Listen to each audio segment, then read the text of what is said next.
Welcome to another vintage video here. Today we are doing a tier list of the vintage decks right before Eternal Weekend. So if anyone was waiting on my tier list before they choose a deck, here we are.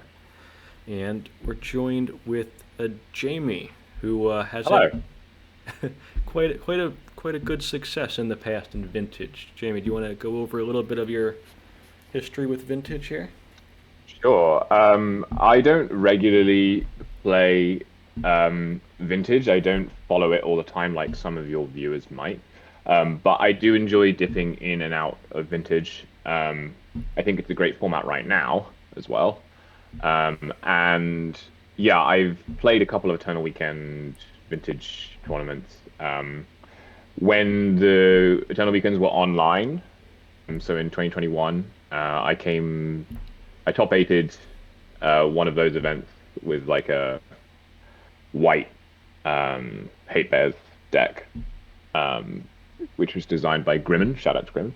And then last year, 2024, I went to Prague and I came top 32 with unpowered black scam. So yeah, I like playing a bit of vintage. And do you have a Twitch channel where you stream? I do.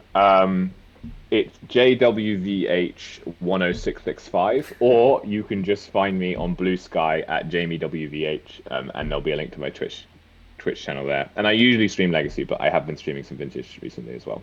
All right, very good. Let's get into it. It should be pretty quick, just a simple tier list here. We haven't done anything fancy. We've got best, good, which should be self-explanatory. Medical. Um, how do you feel about what goes into a medical deck? So these would be decks that, on a given weekend with a given metagame and like what people are prepared to sideboard against, um, would do very well. But then on, the next weekend or the next month, despite being equally strong as a deck, might do very poorly because they require a certain set of metagame conditions. Makes sense. And then we've got pet deck, which would probably be only if you really like it. And Yeah. then unplayable seems self-explanatory as well. All right. Yeah, basically unplayable you should never bring. Pet deck you should bring if you like the deck. Metacal you should bring if it's good in the meta, and then above that you can bring any of those decks. Sounds good. All right, how do we want to start? Do you want to just go from top to bottom, or do we want to give a deck you want to do first? We should we can just go through the decks. The deck here, the funny thing about vintage is that like a lot of decks that would go into one of these categories are quite different in card choices. So maybe we can talk a bit about that as we go through. Yeah, that makes sense. All right, so how about we start with Agrovine, which is not really a deck anymore. Well, it's certainly not a deck with Hogak in it, which is what the picture is. Yeah, Agrovine. What do you think about Agrovine, Patrick? And to be clear here, this is different than Countervine. So Agrovine is going to Okay. be a lands-based Bazaar deck. So Countervine, you've got your four Bazaars, four Wastelands, and a Strip Vine. Uh, then you've got the other one, which is Dredge, which will be around here somewhere. Where the heck is Dredge? So this is the deck that used to play like Gaia's Cradle and stuff, right? Yes, so this is going to play Okay. Collector Oof, Bayous, a good chunk of lands, and it Sometimes actually, Deathrite Shaman. yeah, it can play Deathray Shaman. Yeah. So this is kind of the like hybrid between Bazaar and a real deck, like a normal lands-based Yeah. deck playing When Hogaak. was the last time you saw this deck? That wasn't played by me or Josh. It has been a while. Okay. I think Josh and I are the So, only ones kind of playing this, and more just for content. um, so where do you think it belongs on the tier list then? it's pretty solidly unplayable, I think. Why is that? Um, well, one Orcish Bowmasters kind of made all of the, except for Dredge, because Dredge you don't actually draw cards, but the other ones, Countervine and Agrovine, Orcish Bowmasters really hurt these decks. Yeah. Wasteland has become a lot more popular, and that has hurt these decks as well.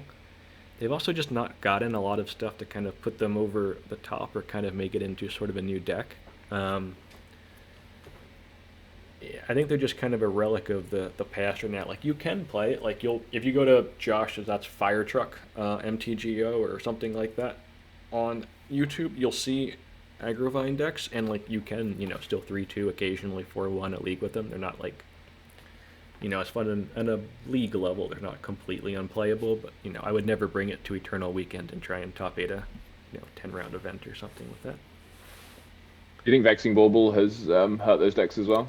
It did, but then that got restricted. But then Mono White Initiative started playing, which we'll get to in a bit here. Started playing Voidmere, and Yeah, that's yeah, just which as is bad. yeah, yeah. So it's like that triumvirate of like Wasteland, Orchestra Masters, and Void Mirror, which is hurting the Bazaar decks at the moment. Yeah. So at the moment, we'll leave that there. Not too much else to say. If you have Agrovine, borrow something else quickly. All right. What do you want to do next? Want to pick one out?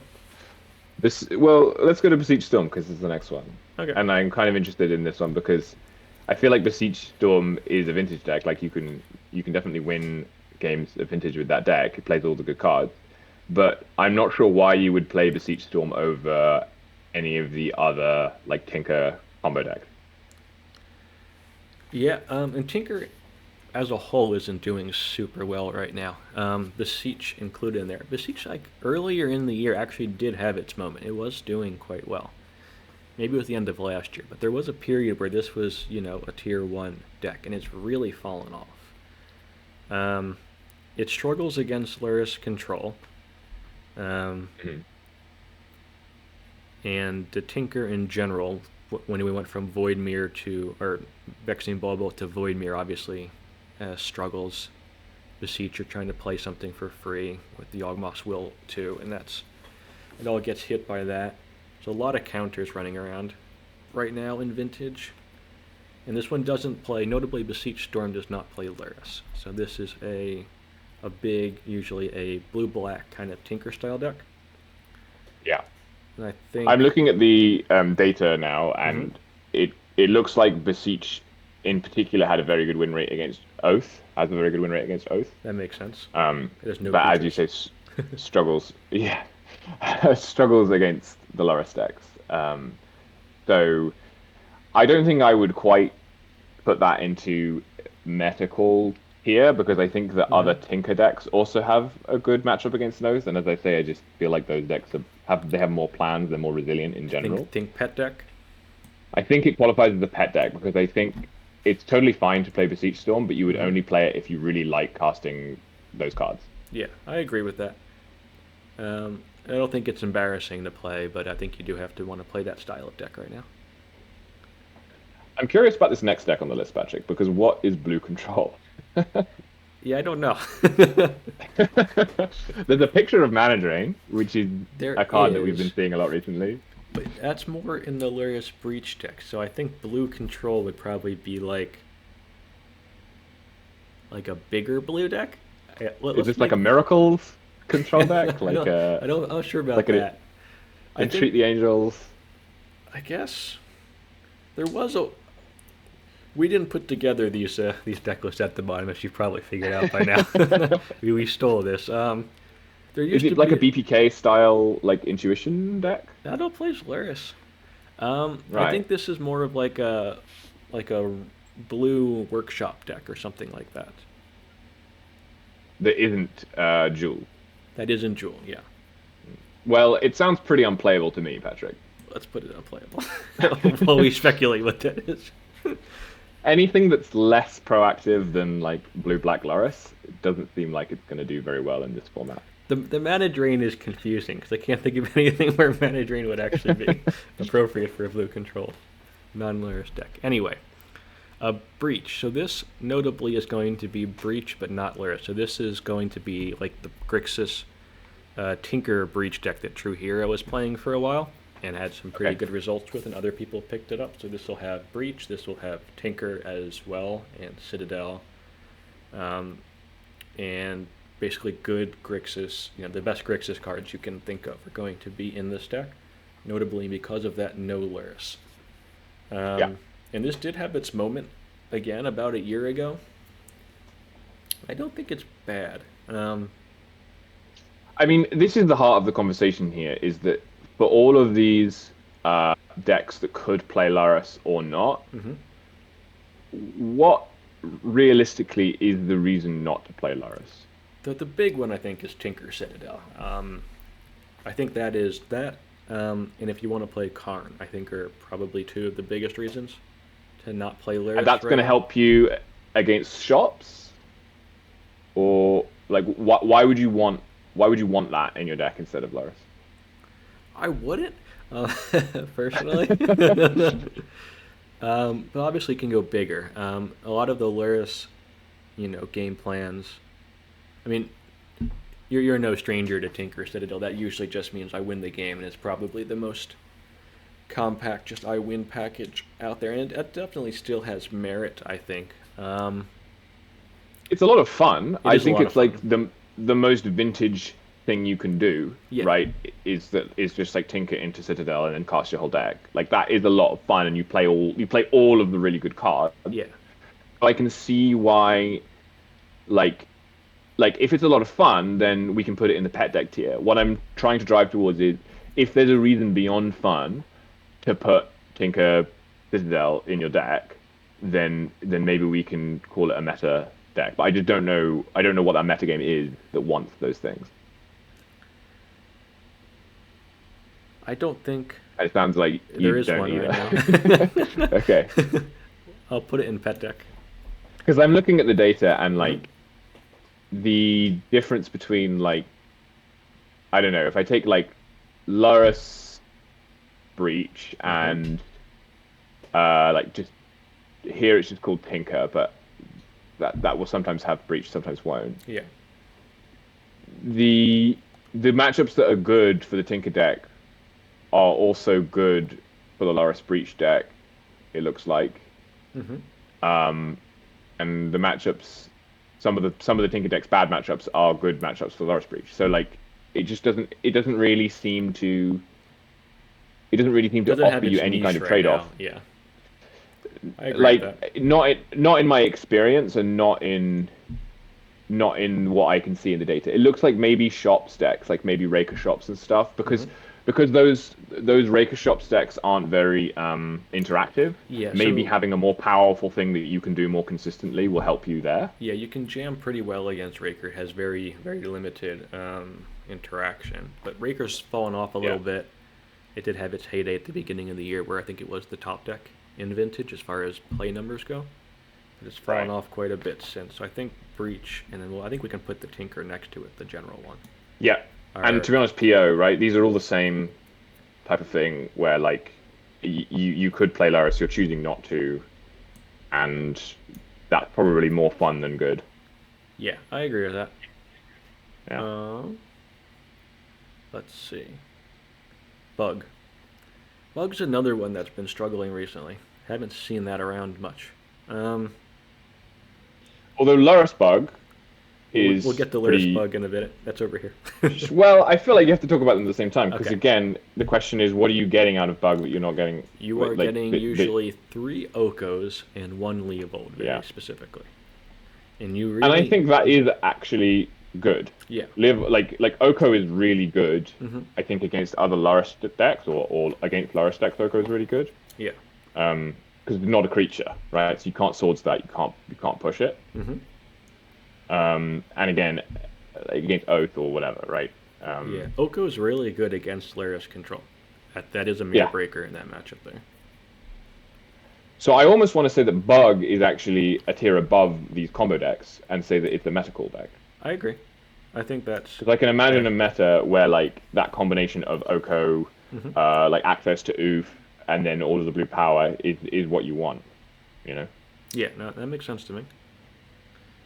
Um, Next we've got Countervine. We touched on this a bit with the Agrovine. Now, just the difference here Yeah. is Agrovine has lands, Countervine does not. You are entirely playing free spells, pitch spells, hollow ones. That's it. So the only way you can continue to move forward your game plan is to keep tapping Bazaar. And they printed a card called Orcish Bowmasters that's really good when you keep tapping Bazaar. And that deck also plays 4 Wastelands, a Strip Mine, in its main board, which is kind of a problem. It sits as one of the top decks. Recently, combo kind of Lurrus variants that don't run Orcish Bowmasters and don't run Wastelands have gained a lot of ground on Lurrus control. And a few other kind of combo heavy decks have, well, especially Lurrus versions, have come up, and Oath as well. And the Counterbind can have game against a lot of these decks. So I think Counterbind is kind of sneakily, maybe even edging up into Metacall, to be honest, even though it's kind of been dead for a while. I think I would push back on that. I think I think you would only play Countervine to beat those decks if you really wanted to play a Bazaar deck. I think like Countervine is a deck for people that want to play Countervine. Okay. I think that you can. So I think it's a pet deck. I think that there's just too much Wasteland to actually say that Countervine is going to be good. So Mono White Initiative is probably the most played deck right now. It's not the best deck, we will get to that, but it's the most played deck. People love Mono White Initiative. And that plays 4 Wastelands, a Strip Mine, Anointed Peacekeeper, 3 Void Mirrors, and a Vexian Bauble in the main deck, which are kind of a problem. So yeah, maybe the top of pet deck here. I think if you were going to say like this is a medical deck, you'd have to be imagining a meta where like people didn't bring mono white, and right now that's just not a thing. There's always going to be a sizable chunk of mono white decks, right? I agree. And a lot of the other decks play 4 Wasteland, right? The Fair Lurrus decks play 4 Wasteland. They do. So, you know. All right. Next we got Doomsday. I think this is an interesting one.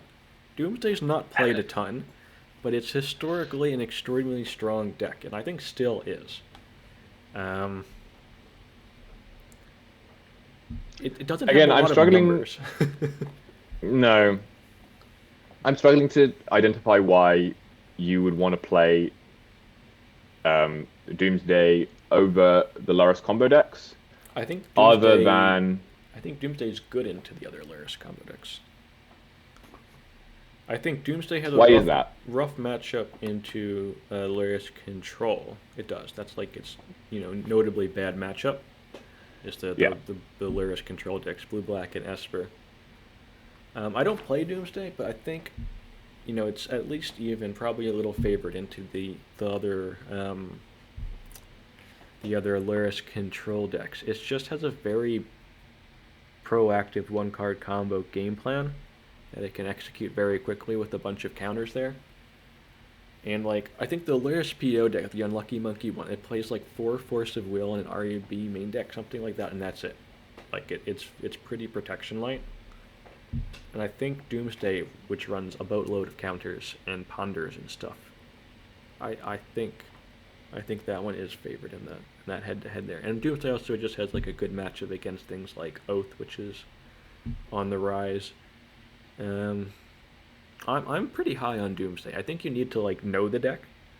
I think this is definitely one where you're not gonna just choose this Eternal Weekend after you've played something else for the last 6 months and you're like, oh, it's Doomsday time now, I guess. But if you're a Legacy Doomsday player who wants to play Vintage, then maybe I think if you're a Legacy Doomsday player and you can borrow a couple pieces of power, this is a very good choice. I think I want to put this in good. That's kind of my vote here. Wow. Yeah. I just feel like it plays so many underpowered cards. Ponder is not a good Vintage card. And Dark Ritual is not a very good Vintage card. I'll give you a Dark Ritual. I agree with that. So I feel like you're playing a bunch of underpowered cards because you want to do the thing, because you like Doomsday. Mm-hmm. Whereas these other combo decks, even the Tinker decks, they're playing combo finish, but they're also playing all of the good cards like Stock Up and Artifact Mana rather than Dark Ritual, right? Yep. So I have a tough time. Again, because the bad matchup is Fair Lurrus. Well, there's no meta game you can construct that doesn't have a bunch of Fair Lurrus in it. Right. And it just feels like the raw power level of the deck. Yes, it can do powerful things, but you're relying on drawing or tutoring for one of your 4 copies of Doomsday or your 1 Necropotence, right? So Yes.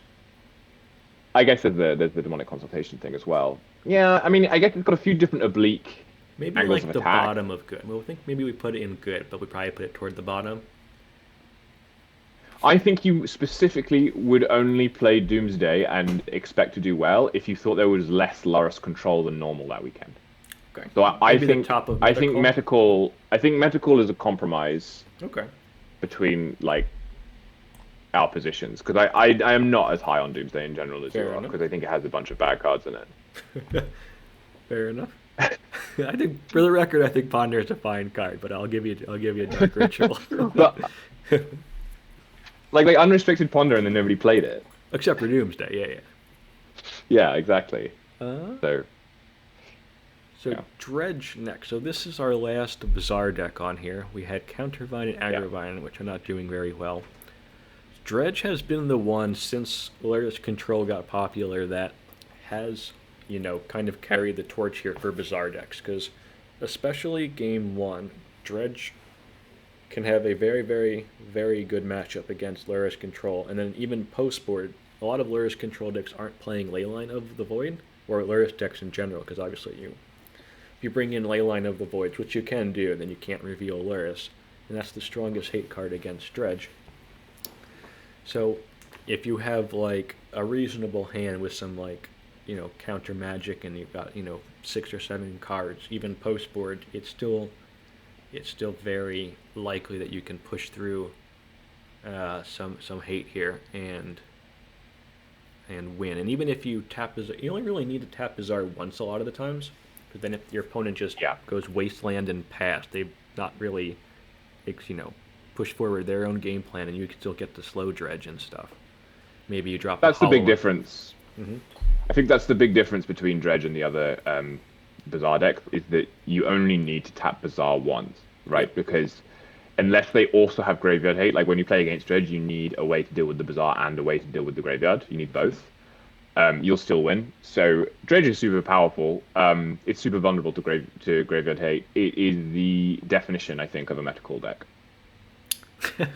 Really? Yeah, because it will do very, very well on a weekend where people aren't playing enough Graveyard Hate, and it will do very, very badly on a weekend where everybody's playing Graveyard Hate. Okay. I feel like in general You don't agree? I was gonna put it solidly in good. um. The thing is, if you put it in good and then you take it, you're like, okay, I can play Dredge all the time because it's good, and then you just take it to Eternal Weekend and Dredge won, 3 challenges the week before. Everybody's got 4 leylands in the sideboard. You lose all your matches. That is true. Like, I think by definition, is, by definition, it's medical. I'll give you that. Like you want to Yeah. play Dredge when people don't think Dredge is very good. That's the ideal time Yeah. to play Dredge. But the point being is you can't play Dredge when people think it's good. Whereas the decks that we're going to put in good and or maybe best, you can play them any weekend Yeah, because they're always good. You've convinced me. I think it's better than. Yeah, I actually think it's worse than Doomsday. I'm gonna put it here. But okay, if you own Bazaars, that's my pick though. The other ones Yeah, are, if are you have lower. to play a Bizarre deck because that's what you own, then you should play Dredge for sure. Yeah. All right, we got one here. That's Eldrazi. How do you feel about Eldrazi in Vintage? I've not seen an Eldrazi deck. I think people think that they can play Eldrazi as like an unpowered option. Yes. Because a few years ago it was the premier unpowered option, right? Because Yes. you had acceleration with like Eye and Temple. I think it I think actually other won options- the Eternal Weekend before I started playing one year. Yeah, that rings a bell. I think basically again because of the prominence of Wasteland in particular, if you're going to play an unpowered deck, then you're going to want to play one that isn't bad against Wasteland. So like a monocolored deck, like mono red, mono white, or mono black. So I think Eldrazi is pretty squarely unplayable. Yeah, I agree with that. We'll put it above the unclear blue control deck. Initiative. Now this is a big one here. So Initiative, for a lot of this year, has been the most played deck on Magic Online.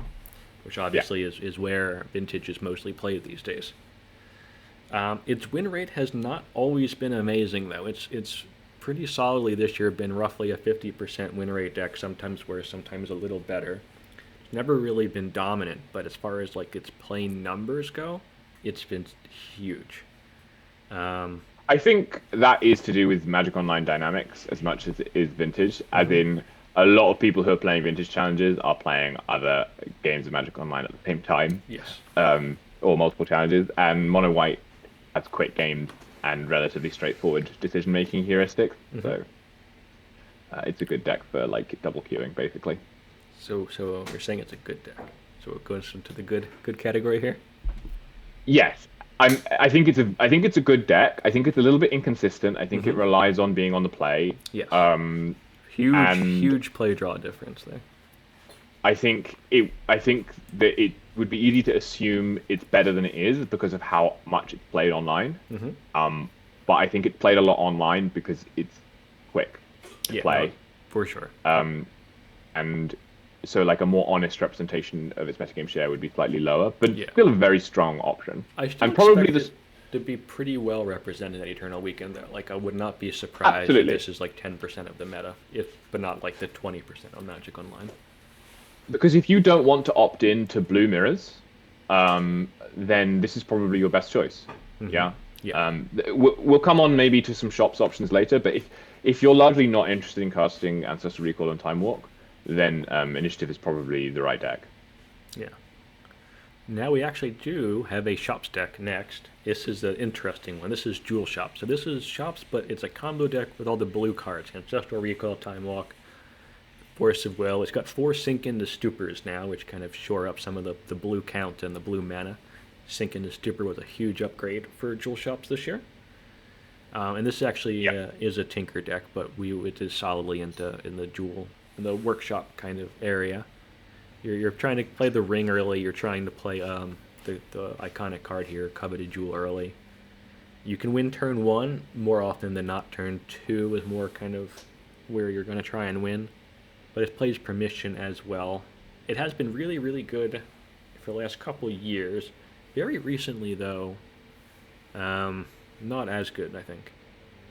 But it's up there, though. Probably the deck that's most vulnerable to Null Rod effects. Yes. So there's a certain like metagaming aspect to it there. Having said that, it has options to beat Null Rod, right? Because the Kappa Cannoneer tech is very good and that kind of thing. Yeah, Argentum Masticore is another one. Sink in the Stupor to bounce it.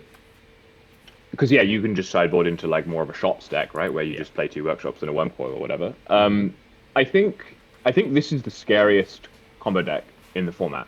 I think it's the deck where like you're looking most carefully at your mulligan to be like, am I going to die immediately? Yeah.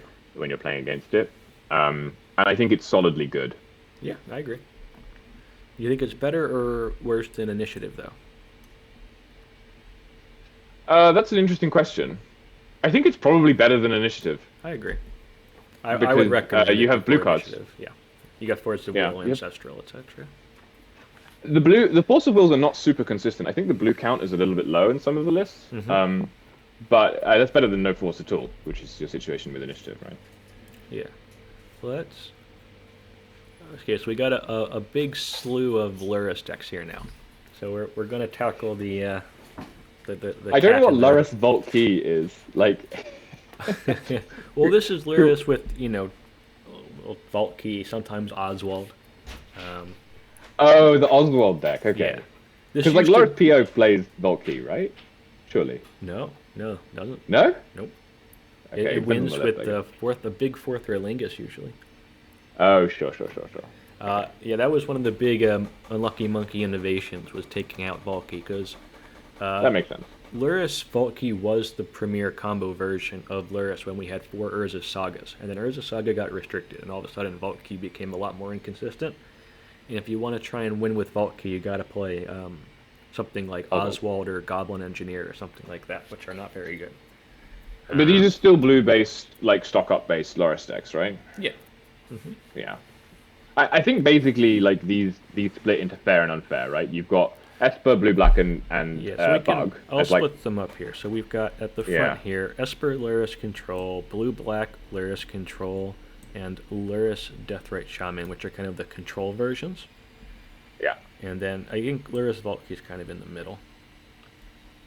And then we've got Luris Breach and Luris PO, which are also pretty solidly controlled decks, but have like a very strong combo element as well. But they've got every deck here plays a bajillion counterspells, though. Just to be clear. Yes, they're all very interactive Mhm. because of Loris. They all have a lot of card advantage as well. Yes. They're ready to play a long game. It's just that when the combo decks win, they'll win in one turn, whereas when the control decks win, they'll win over several turns. But you'll be dead before Yeah. you're dead. You know. So let's take some of the simpler ones first. Just the blue-black Luris Control and then Esper Luris Control. The only difference with Esper is you splash white. So you get Yeah. Swords to Plowshares instead of Fatal Push. And the big reason to play this deck is Containment Priest in the sideboard. So, Oh yeah. yeah, for Oath. And Dredge. Back in 2023, Eternal Weekend, blue-black Luris Control was kind of the hot deck. And a lot of people did very well playing Oath of Druids, which has an extremely good matchup against blue-black Luris Control, which kind of spawned a bigger play rate of Esper Luris Control, because Containment Priest can really shore up that matchup while still being good against Dredge, which can be another tough matchup for Luris Control. The problem is that adding a third color to your deck makes your mana worse, and in a big wasteland format, that can be a real risk. Especially in the mirror against Yeah. the other Luris control decks. Yeah. Yeah, so Esper So- Luris Control is solidly unfavored in the mirror. I think these decks are very similar. Mm-hmm. They have a slightly different metagame spread, but you would be playing them for similar reasons. Are you going to try and pitch me on one of these being the best deck? Well, for best, do we want literally one deck here? Well, my Because I would not pitch, put either my of these as the literally best deck. no, my pitch is that there is no best deck in Vintage right now, Oh. and I would actually put 0 decks in that tier. Okay, well, But- I will fight you on that later on, but not with these two. Okay, because and I don't think there's a meaningful difference between like in like how good the decks are between like initiative shops and Luris. Like I know that people will be like, well, Luris has better numbers or whatever, like it's more consistent, blah blah Yeah. blah. But I think in terms of like which one you want to bring to the tournament, I don't think that you're going to handicap yourself by picking something like Jewel or something like Initiative over something like Luris. It depends on your playstyle and stuff like that. I would So actually I- disagree with that. Yeah. Yeah, I think Jewel and Initiative are still very good decks to bring. I think Luris Control, especially for a very long tournament, is just like not just Luris Control. All of these Luris decks really just have extreme levels of consistency. Like Okay. you're just never going to mull into oblivion like you can with Initiative and Jewel shops, which I think Okay. for a long tournament does give them that edge. I think in a league, I would put them as equal. That makes sense to me, and in that case, we should make best the tier for like the decks that are slightly better. Yeah. Like the decks that we would recommend more than the shop's initiative tier. Makes So I'm happy to put multiple decks in best then. My pitch here is I would actually put blue-black Luris Control in best and then Esper down in good. That's kind of what I'm thinking. I just don't think they're that different. I just really don't think they're that different. I think the trade-off is equal between the mana and the Fatal Push is such a bad card. It is. Swords is so much better than Fatal Push. Especially in the mirror where if you Fatal Push a frog, it just comes back. Yeah, exactly. Like I really do think it swings and roundabouts between the two. I think they're almost the same deck. Okay, I'd be happy putting them both in best. Fine. You can put blue black above Esper, like in the tier if you want. That's fine. Sounds I don't good. care about that. Now, Luris Deathrite Shaman is kind of the bug deck here, but we've trimmed Oka, we've trimmed Leovold so that we can play Luris with it. But otherwise, it's almost exactly the same as bug. Well, isn't the big tech in these decks the Kishla Skimmer thing, where you can that draw has multiple seen- cards off Luris? That's a good shout. That is kind of the new tech here. A lot of the Luris bug decks recently have been playing the Skimmer, and what that does is when you've got a Deathrite Shaman in play, it lets you draw. I think for your turn and your opponent's turn, you can draw an extra card with the skimmer by exiling something from a graveyard. If I remember that card right. Yeah. Or maybe it's only in your turn. I don't remember. I Anyway, don't remember when it is, but it's when anything leaves your graveyard. So Yeah. it works with Dredge, like it works, not Dredge, Delve. It Yes. works with like Treasure Cruise, and it works with Loris. Oh, that's You right. cast It it works out of with the graveyard. Laris and Deathrite Chummy. Oh, Yeah. it's pretty easy to trigger. It's a blue card. Um, yeah, it's an So interesting I would one. put this. Yeah, I think it's a cool deck. I think it's a bit metagamey in that you would play this if you wanted access to green in your Loris deck. So you would play this if you thought that Abrupt Decay and like Trophy or Oof were going to be things that you wanted access to. Yes. I think it's lower than the Blue Black or Esper, I but agree. I think it's better than the regular bug deck. So I think it's in good. I think it's as good as like Shops or Initiative. Yeah, I think it's right. I think it's pretty much just on par with these. I'll put it Sure. right above. The mana is, yeah. I mean, the death rate helps with the mana. Mhm. Sometimes when I play against this deck, it tends to just fall apart. But the cards all look good. Yeah. I'm just wondering whether maybe it is just a meta call, like whether it's just worse than Shops and Initiative, and whether it's I think a lot of its power hinges on how good Collector Oof is. The deck plays 4 Collector Oofs, and if you just run, that means it should be a meta call, right? I agree actually with that. I think maybe the top of the medicals. Yeah. Yeah, because I think in general it's going to be more powerful than Bug, Yep. like non-Loris Bug. But I think you might want Oko or you might want Loris. Mm-hmm. But in either case, you're choosing to play Bug because you want the green cards for a specific meta, not because they're just generally good. That makes sense. Yeah, I'm happy with Yeah. the top of medical there. Like when it's good, it's really good, but it's not always going Yeah. to be good. Yeah. Next is Lyra's Vault Key, which is kind of a fringe deck right now. Again, like we just said before, this was a big deck for anyone who played during the Force Saga era. Your Force Sagas can grab a Manifold Key, and you've just got Time Vault somewhere in your deck. You happen to have Time Vault, or you can tutor it up, then grabbing the key with Saga just means you win the game. And you're playing like Demonic Tutor, Vampiric Tutor, that kind of thing. But it's really fallen This- off now. That sounds to me like a deck for people who want an Oswald toolbox. Yeah. It doesn't sound like a deck that you would play for any other particular reason. So I think this is the pet deck. Okay. I'm going to put at the top of pet decks because this is a It's strong still a one. Loris deck. But it's a Lyris deck, yeah. But it's I agree with that. I Oswald just seems like a really bad card to put in your like glory deck, right? It's like a 2/2 that doesn't do anything until you untap. It's not a vintage power level card. So, it's fun. If anybody, if there's a couple of people that if they hear that they will get feisty. Next, we've got 2 of the really big decks right now. Yeah. Lyris Breach and Lyris PO. Lyris, so I'll do Lyris PO first. So this one came on the scene kind of the beginning of the year. Unlucky Monkey was the first person to play this. And this is a 4-color deck with a very small splash just for, I think, Demonic Tutor. I think Demonic Tutor is the only black card in the entire deck, if I remember right. Otherwise, it is white, red, blue, a cut vault key. It plays 4 POs, a bunch of counters, and a 4th Orlingus that you can win with. And it plays 4 And the big stock up. innovation, Mhm. the stock ups obviously were huge, the printing of Yes. stock up for this archetype, but also another big innovation I think was Thundertrap Trainer, right? Especially Thundertrap with Trainer PO. and Stock Up, yeah, were both Yeah. basically before this deck were just not played at all, and this put them both very solidly on the map as 2 of the best cards in Vintage that are unrestricted. Yeah. This This yeah. is a really powerful combo deck that also gets to play Loris and play a fair game. So I think this is pretty solidly in the best tier, right? Yeah, it is.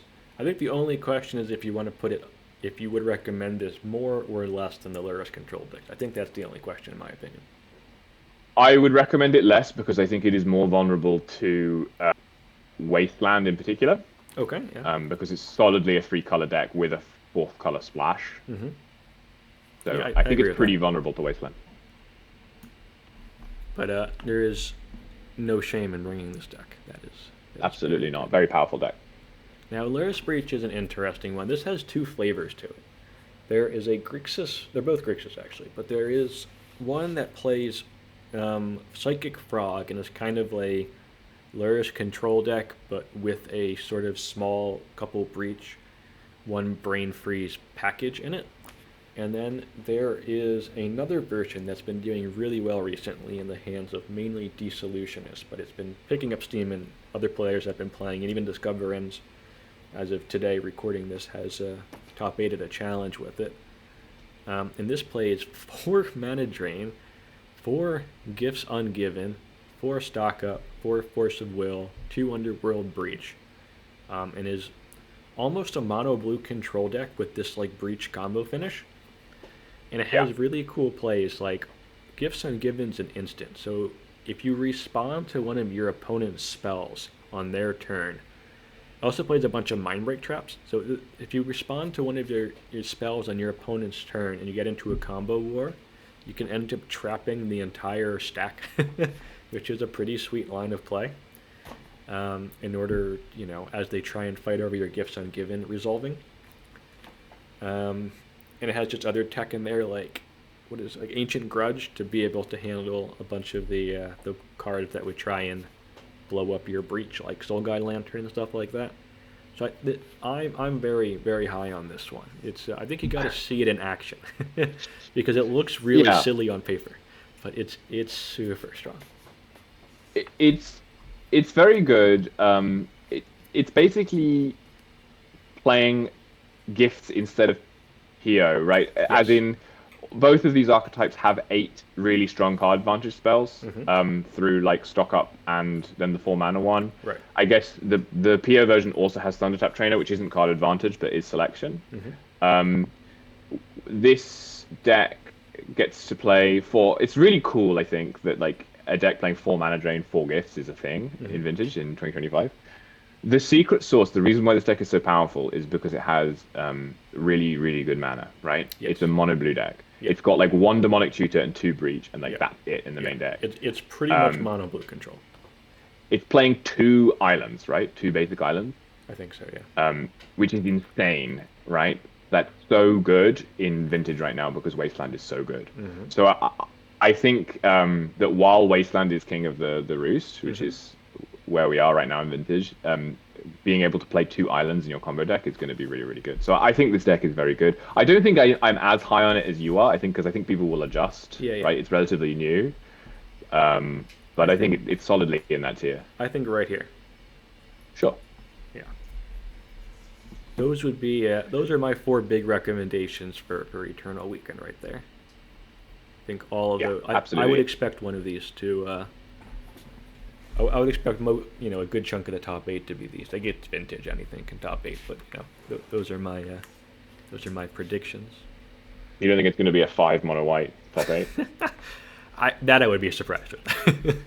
That would be surprising. So Merfolk, the Sing Pan Man special. That's only played by Sing Pan Man, but it has made our tier list. How do you feel about Merfolk? Can you? What's the name of the player? Because I want to look at a list. Sing Sing Pan Man? S-I-N-G Pan Man. I think that's just Sing Pan Man. Okay. Vintage Merfolk, 31st place. Okay, so Floodpits Drowner, Skydiver, Hepcatcher, Hull Breacher. That's a good card. It's got that okay. new one called where you can shuffle a creature into the library or something. That's pretty cool. Floodpits Drowner, yeah, I think that card's really good. Yeah. I kind of want to try it in Legacy, but yeah, I mean, I guess you're trying to do the creature like monocolored creature aggro thing, which is a thing. Like it's an archetype, a super archetype in Vintage, right? Is Yep. you play monocolored, so you have good mana, and then you have creatures, and then you kill people because they don't have removal or whatever. But you also get to play blue counter magic because you're blue, and you get to play the blue power. The problem is these creatures are just not very good, right? They are like, not. Except for Hullbreach.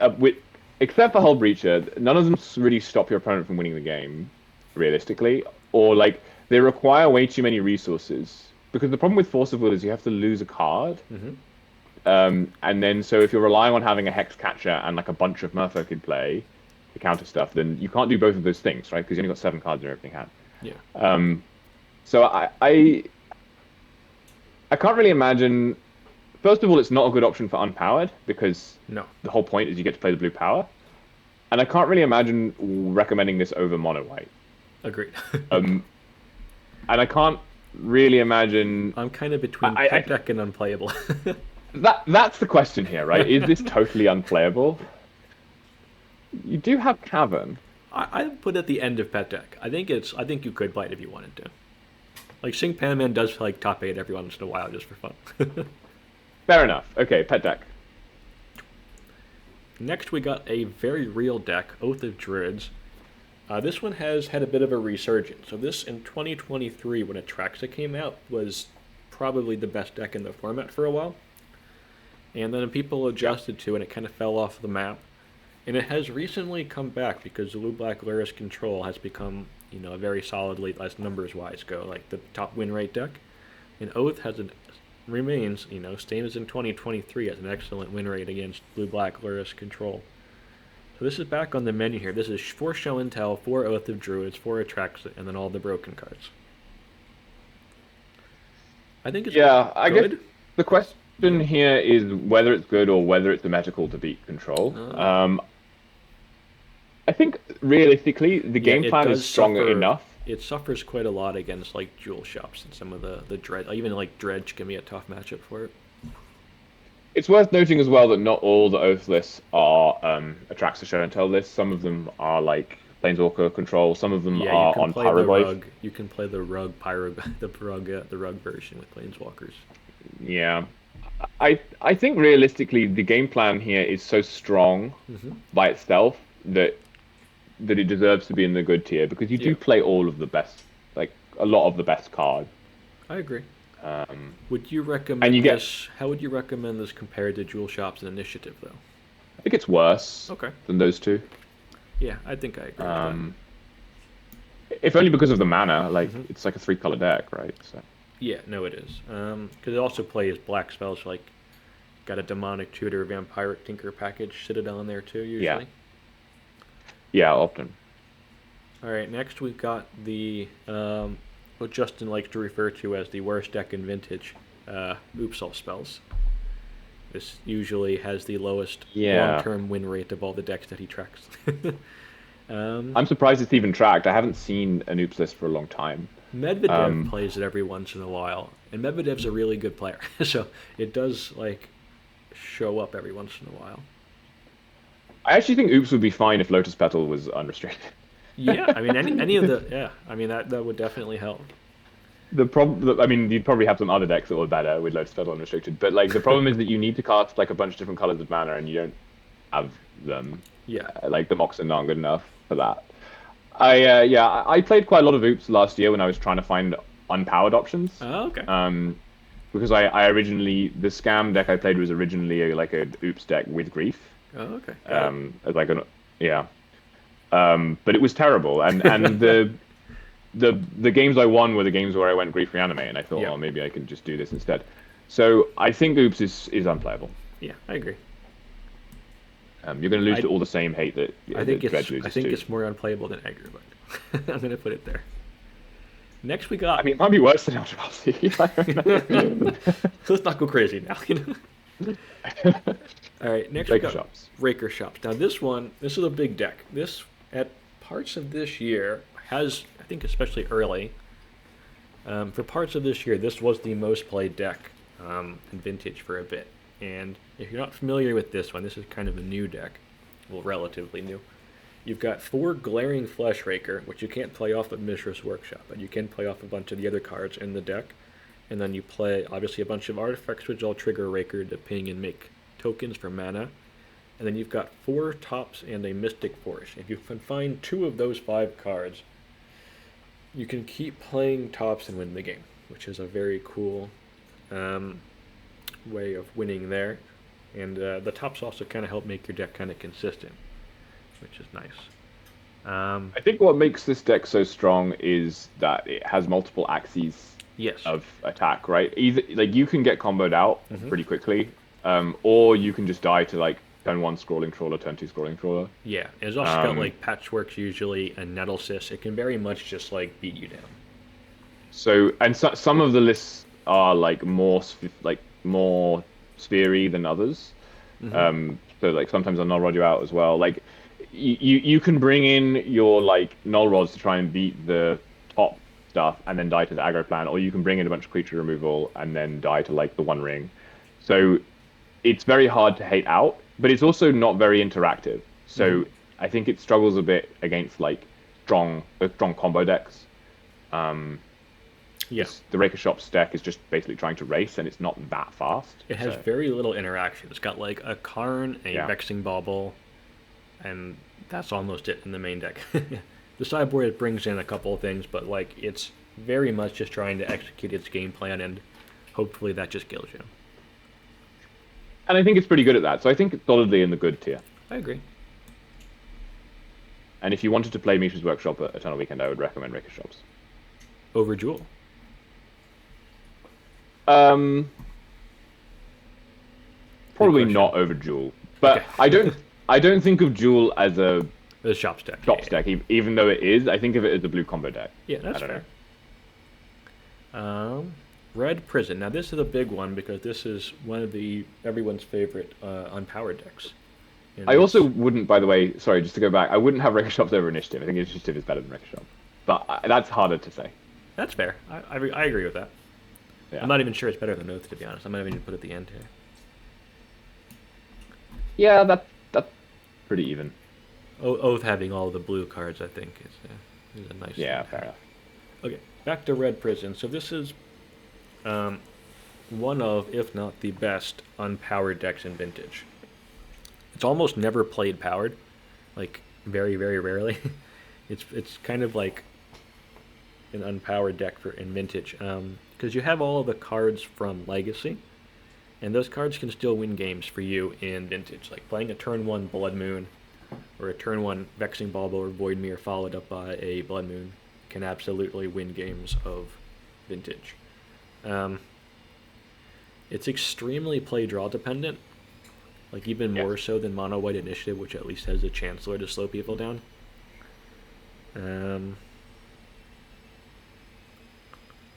I, I, I don't even.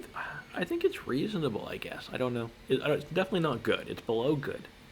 I'm kind of between Metacall and Pet Deck with it though. I don't think you can realistically put this deck into Medical because it doesn't have any result. Like nobody plays this. It's fair. I think you would only play this if you were playing unpowered because it makes. I think it's the unpowered list that makes the best use of Ancient Tomb and City of Traitors Yes. because all of the cards that you want to play are like 2 and a red, especially Blood Moon and Mages. Yeah. I also think that if you happen to be in a matchup where Blood Moon isn't going to do a lot, or your opponent draws their Moxen or whatever, then you can just die because your other cards don't really interact. It's different from, for example, the scam list that I made insofar as I tried to design the scam list so that all of the creatures would do something while they were in play. So like Opposition Agent and Dalpy, like they in some way restrict your opponent. Yeah. Whereas the creatures that you have to play to fill out Red Prison, because I mocked up a list the other day because I was like, what would I play if I was going to play Red Prison? I think you have to play like Fable and you have to play Broadside Bombardiers. Yep. And those are good cards, but they're not going to stop your opponent from breaching you. Whereas a Dalphy will. Yeah. That's true. So you're very reliant A on lot Blood of Moon, the best, or a lot of the best creatures in red are very much just damage. yeah, which is great if you pair into like Mono White, right? Yeah. Broadside Bombardiers is probably insane against Mono White, but it's not great against the combo deck because you're very reliant on those Blood Moons or those or Null Rods, depending on how many Null Rods you play main. Yep. So I was thinking more like between Pet Deck and Unplayable, but I think that Blood Moon is good enough right now that it's probably a Pet Deck. I think I would put it below PO, above Merfolk. Okay. I can't really argue like- with that. We can't really disrespect the like Breach, Dakfade, and Tinker Volus Citadel players. Yeah, this much these by, are like, these. putting- Yes, very unpowered prison deck. Yeah. Fair enough. like those are still vintage decks. They're just Yeah, like the only reason you'd play them is because you don't like Loris. So. Now, the next one, I think you want to tinker with one of these at Eternal Weekend, right? Yeah, I did win a Tinker with Scam. I went 5-2-1. Very good. I think that largely happened because Stock Up had not been printed yet. Grief is very bad. Grief and Thoughtseize, because the deck I was playing was like 4 Grief, 4 Thoughtseize. They're very bad against Stock Up, PO, Gifts Ungiven, Thundertrap Trainer stuff because they just refill their hand. Hmm. Yeah, because you're creating this gap where you take out the important card and then you try and kill them. Hmm. But when they have 8 top decks that all draw, because before the stock up lists came along, people like if people wanted to generate card advantages, they needed to like tutor for Ancestral Yeah. or play a Treasure Cruise or something. Hmm. Or get their Lurrus into play, and the deck was very good at dealing with Lurrus. Yeah. So Or they had the one Treasure Cruise, one Dig, which you got to wait till like turn 3 or 4 to actually cast. yeah, and they needed to find that, Yeah. and they couldn't cast that under Doughty and all the rest of it, right? So the deck worked very well at keeping your opponents off anything meaningful. But now you can just stock up into stock up, and then you've got full hand again. Hmm. So I think this deck is probably now worse than the Red Prison deck. Ooh, Um, that bad. Okay. Fair I enough. think it's unplayable. Jeez. Okay. I think this game is unplayable because I've tried. Hmm. I've played Scam in like 2 vintage events over the last 2 weeks, and it was not good. Um, because you have reasonable matchups against a lot of decks, but you Yep. cannot beat Notably, the Mono Red Lurrus. Initiative is still a very good matchup. It is, and you can get by against stuff like Jewel with sideboard null rods and all the Yeah. rest of it, but you cannot beat the Lurrus combo decks. Yeah. I don't remember the last time I beat a Lurrus combo deck with Scam because they just have way too much card advantage. I'm gonna agree on this. So I think it's unplayable, sadly. Yeah. And then what brings us to? You, Oops, sorry. Continue. I that's mono black Scam. Hmm. You could play blue black Scam with Yes. like Entomb Retractor. Hmm. And I did play that I have a 5.0 online from a while ago playing that, Nice. and that deck was pretty strong. It wasn't really my cup of tea. It struggles a little bit where you're trying to play Grief and Force of Will, which is a lot of pitch. Hmm. Um, and again, I think you have a similar issue where griefing people just doesn't do anything because they have stock up in their deck. Yeah. And you also would need to play power in that one because you need the blue power, play blue black. Yes. Um, Yeah. Once you have but power, I feel like you have better choices. I feel like the reason to exactly. play Scam is if you don't have power and you're trying to decide which of the unpowered decks you want to play. Yeah, so if you wanted to play blue black Scam, maybe that would be like basically like blue black Reanimator in Legacy. Maybe that would be Yeah. a pet deck. But I even then, it's like why? Yeah. Yeah. I agree. Just think it's unplayable. And then that brings us to And our that brings last. us, Oh, yep, Clear Shops. Sphere Shops. So What do you this think? one is kind of like Raker, except instead of the combo element, you're playing 4 spheres and usually some null rods main deck, and then you don't have any combo plan. You are just beating down with your Nettlesys, Patchwork Automatons. Golos is usually a key part of this deck, and just trying to play purely a prison aggro game plan here. It has seen a bit of a resurgence recently. Um, Yeah, It has a very unique problem in that Voidmere has become popular, and if your opponent plays Voidmere on turn 1, you usually can't do anything, like literally. You just can't play any spells after that, which is very funny. yeah. But assuming you either go first or your opponent does not have a Voidmere, it can do powerful things, and it's it's pretty solid into this top tier here. It has reasonable game plan Yeah. against these Lurrus decks, which I think is the big reason to play it. So I might put it as a medical. It it's much better against the Lurrus combo decks than Raker, for example. Yes. Because you're just playing a lot more effects that hurt them. I agree that this is a meta-cool deck. Hmm. Uh, I think I might put it here. And I think it's just worse than Dredge, though, isn't it? Yeah. I don't know. Yeah, I can see that. Yeah, so that looks about right to me. Yeah, and that's our. Well, we've ended up tiers. with a very even spread here on the tiers. Yeah. Patrick. There's a lot of good decks you can play here. We've got 8 decks here that we're recommending, and another 5 here that are iffy, but depending on the time you could play them. There's a lot of decks you can play in Vintage right now, which is pretty cool. As long as you don't And play these ones down here, don't do that. Even that pet deck tier, like I think I wouldn't be surprised if like Tinker Breach also won Eternal Weekend, right? Like it's still Yeah, playing all yeah, the good cards. yeah. It's just slightly less consistent than Yeah. If Lurrus. Blair's Fault Key, Beseech Storm, Breach, Tinker, or PO like top eight's Eternal Weekend, like I won't bat an eye. It's just oh okay. Yeah, if Merfolk does, I I would be very surprised if Merfolk or Counterbind top eight. I would be or unpowered Red Prison. Those would all be big news. Yeah.